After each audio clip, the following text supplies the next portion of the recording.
اقرا T V کے ناظرین کو خوش آمدید کہتے ہیں پیغام رمضان میں۔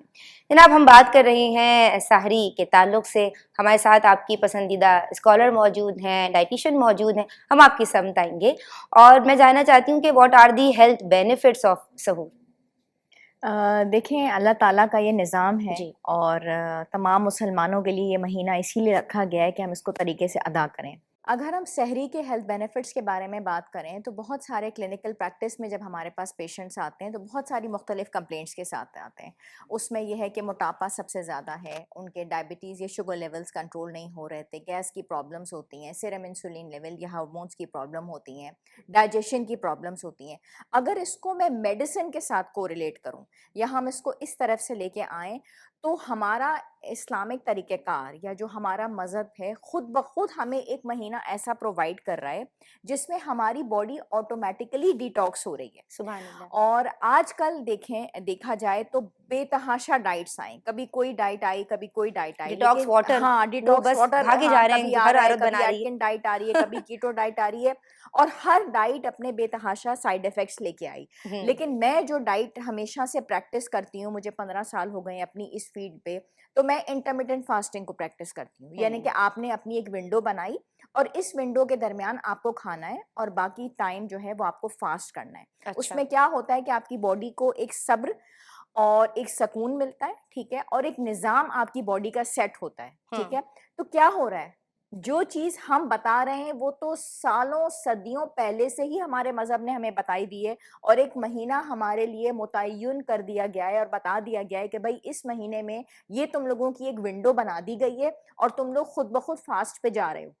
تو ہم لوگ تو کچھ بھی نہیں ہے، ہمارے مذہب نے پہلے ہی ہمیں بتا دیا گیا ہے۔ اس میں کیا ہوا کہ ہماری باڈی جو ہے تو اس میں قدرتی طور پہ ہمارے مذہب نے یہ مہینہ ہمارے لیے بتا دیا اور ہم اس طریقے سے سیٹ ہو گئے۔ اور اس میں جو سب سے پہلا ہمارا سٹیپ ہے وہ سحری سے سٹارٹ ہوتا ہے۔ سحری میں ہمیں ایک ٹائم بتا دیا گیا ہے کہ اس ٹائم کے دوران آپ کو کھانا ہے اور اس کے بعد آپ کو فاسٹ پہ چلے جانا ہے، اور پھر ہمیں ایک ٹائم بتا دیا گیا ہے جس پہ کہ ہمیں اپنا روزہ کھولنا ہے۔ جی اور یہ ایک بہترین طریقہ ہے جس میں ہماری باڈی آٹومیٹکلی ڈیٹاکس پہ جا رہی ہے، اس کو ایک صبر مل رہا ہے اور جتنے بھی ٹاکسنس ہیں وہ ہماری باڈی سے آٹومیٹکلی ریلیز ہو جائیں۔ یعنی ڈیٹاکسیفیکیشن کا جو عمل ہے وہ آپ ہمیں سمجھا رہی ہیں کہ باڈی سے جو فاسد مادے ہیں، جو زہریلے مادے ہیں، بالکل ان کا خروج، ان کا اخراج، ان جی کو ایگزٹ دے رہے ہیں۔ ان کو ایگزٹ دیا جا رہا ہے اور یہ ہمارا مذہب آٹومیٹکلی ہمیں بتا رہا ہے۔ تو ذہن میں، قلب میں ایسے کون سے فاسد نظریات ہیں، ایسی کون سی غلاظتیں ہیں کہ جن کا نکلنا قلب کی تطہیر کے سامان کے لیے یا اللہ کا قرب حاصل کرنے کے لیے یا اپنے اوپر صبغت اللہ، جو اللہ کہتا ہے کہ اللہ کا رنگ چڑھا لو، تو اپنے آپ کو ڈیٹاکس کرنے کے لیے ایک مسلمان ہونے کی حیثیت سے آپ کیا سمجھتی ہیں کہ کن پوائنٹس پہ بات کرنی چاہیے؟ آج کی عورت کو کیا سمجھنا چاہیے؟ جزاک اللہ خیر۔ اعوذ باللہ من الشیطان الرجیم، بسم اللہ الرحمن الرحیم۔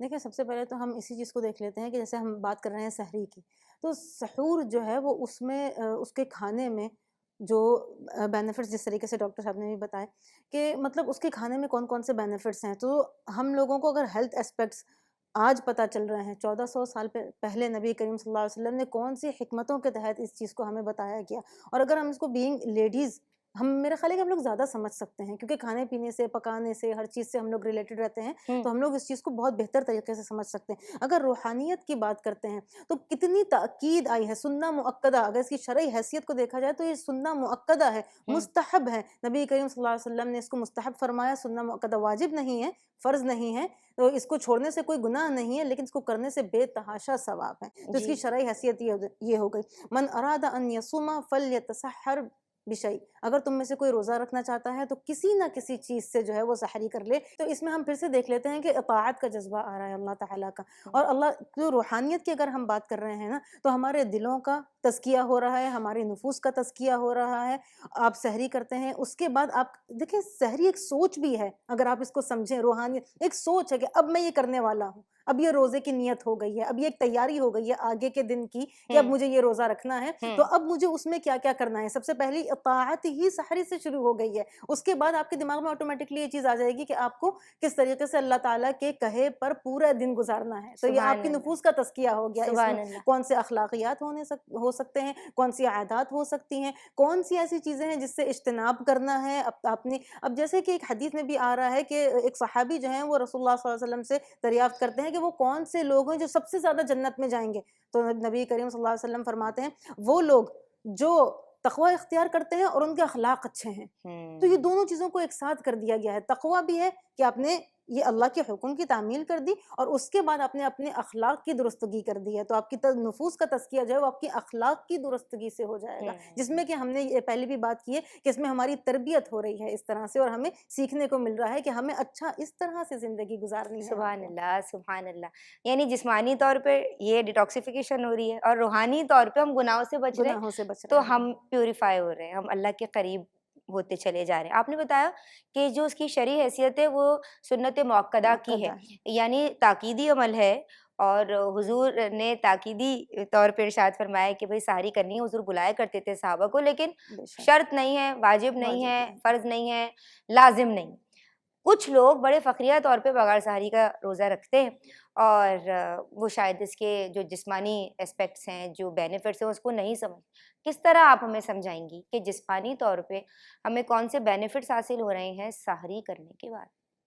سحری کرنے کے جو بہترین ہمیں بینیفٹس حاصل ہوتے ہیں وہ اسی صورت میں حاصل ہو سکتے ہیں اگر ہم اس کی ڈائٹ کا اور اپنی ڈائٹ کا بھرپور طریقے سے دھیان کریں. کیا کھائیں سحری میں؟ سحری میں ہم ایک ایسی ڈائٹ لیں جو زیادہ دیر تک ہمارے اندر موجود رہے, یعنی کہ اس کی جو ڈائجیشن کا پروسیس ہو بہت بہت ڈیلیڈ ہو. اچھا ٹھیک ہے, ہمارے یہاں جو کانسیپٹس ہیں وہ بہت ڈفرینٹ ہے. ہم رمضان کے مہینے کو اللہ جانے کیوں انجوائمنٹ کے مہینے میں بہت زیادہ کنورٹ کر دیتے ہیں, اور اس مہینے کو ہم تفریح میں یا انجوائمنٹ میں کافی حد تک لے جاتے ہیں, یعنی کہ لوازمات ہماری ٹیبل پہ زیادہ ڈیکوریشن کے طور پہ آ جاتے ہیں. یہ تو بہت صبر کا اور بہت طریقے سے مینیج کرنے کا مہینہ ہے جس کو ہمارے مذہب نے مذہبی تہوار کے طور پہ کہا گیا ہے. لیکن سحری میں اگر ہم ایسی چیزیں استعمال کر لیں, یعنی کہ ایسے نیوٹرینٹس جس میں پروٹینس اور کاربوہائیڈریٹس کی کمبینیشن ہو, تو اس میں فائدہ یہ ہوگا کہ ہم پورا دن تھکیں گے بھی نہیں, ہمارا روزہ بھی اچھا گزرے گا. اور دوسری بات یہ ہے کہ مینٹل طور پہ ہمارا جو ذہنی توازن ہے اس کو بہت الرٹ رہنے کی بہت ضرورت ہے. آپ نے کہا کاربوہائیڈریٹس ہونے چاہیے, نیوٹرینٹس ہونے چاہیے, ہاں پروٹینز ہونے چاہیے. ہاں. کچھ ہم یہ تو آپ نے سارے سائنٹیفک ٹرمز بتا دیے, آسان طور پہ ہمیں سمجھا دیجیے. ایک بریک لے رہی ہوں میں, اور اس کے بعد ناظرین ہم لوٹتے ہیں, اور یہ تھوڑا سا اس کو آسان کریں گے معاملے کو. بھئی ہم سب کو سمجھنا ہے کیا کھائیں سحری میں. ہمارے ساتھ رہیے.